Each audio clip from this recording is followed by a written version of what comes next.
11টি দফা উপস্থাপন করবো আমরা সরকারের সর্বস্থিত। 1. জলাবদ্ধতা নিরসনে জরুরি জাতীয় কর্ম পরিকল্পনা গ্রহণ করতে হবে আধুনিক টেকসই ও 2. আধুনিক টেকসই ও বিজ্ঞান ভিত্তিক মাস্টার প্ল্যান অনুযায়ী কার্যকর ড্রেনেজ ব্যবস্থা গড়ে তুলতে হবে। 3. সকল খাল জলাধার ও প্রাকৃতিক পানি নিষ্কাশনের পথ উদ্ধার ও দখলমুক্ত করতে হবে। বর্ষা মৌসুম শুরুর আগে ড্রেনেজ ও নর্দমা পরিষ্কার করতে হবে। জলাবদ্ধতা প্রবণ এলাকায় স্থায়ী সমাধানমূলক প্রকল্প গ্রহণ ও দ্রুত বাস্তবায়ন করতে হবে। 6. বৃষ্টির পানি সংরক্ষণ রেইন ওয়াটার হারভেস্টিং ও দ্রুত নিষ্কাশনের ব্যবস্থা চালু করতে হবে। ড্রেনে আবর্জনা ফেলা বন্ধ, কঠোর আইন প্রয়োগ ও জনসচেতনতা বৃদ্ধি করতে হবে। আর সিটি কর্পোরেশন ওয়াসা রাজুক সংশ্লিষ্ট সব প্রতিষ্ঠানের মধ্যে কার্যকর সমন্বয়ের মাধ্যমে সিদ্ধান্তের ভিত্তিতে কর্ম পরিকল্পনা বাস্তবায়ন করতে হবে। স্থায়ী ড্রেনেজ অবকাঠামো নির্মাণে পর্যাপ্ত বাজেট বরাদ্দ দিতে হবে। প্রকল্প বাস্তবায়নে দুর্নীতি অনিয়ম ও অব্যবস্থাপনার বিরুদ্ধে কঠোর ব্যবস্থা গ্রহণ করতে হবে।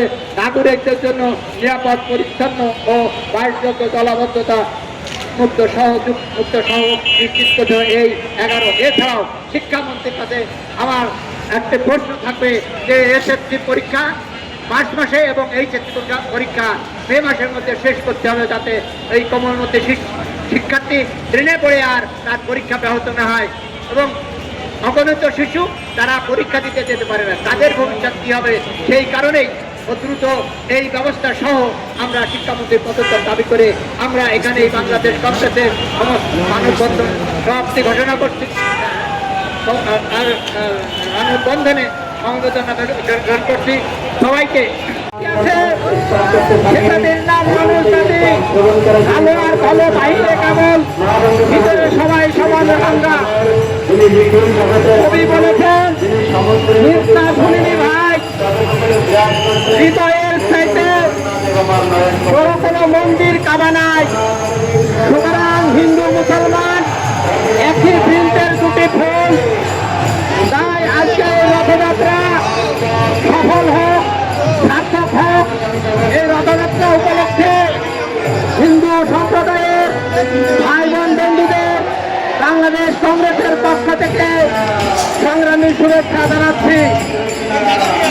সেই সাথে আজকের এই মানববন্ধন এ পর্যায়ে সভাপতির বক্তব্য, তার পূর্বে রেজা বাচ্চু ভাই, আজকের আমাদের এই জলাবদ্ধতা ও ড্রেনেজ সমস্যার সমাধান কল্পে আয়োজিত মানববন্ধনে সম্মানিত প্রধান অতিথি, বিশেষ অতিথি সহ সবাইকে অনেক অনেক ধন্যবাদ জানাচ্ছি, যারা অত্যন্ত গুরুত্বপূর্ণ বক্তব্য দিয়ে আমাদের আজকের এই কর্মসূচিকে সফল করে তুলেছেন।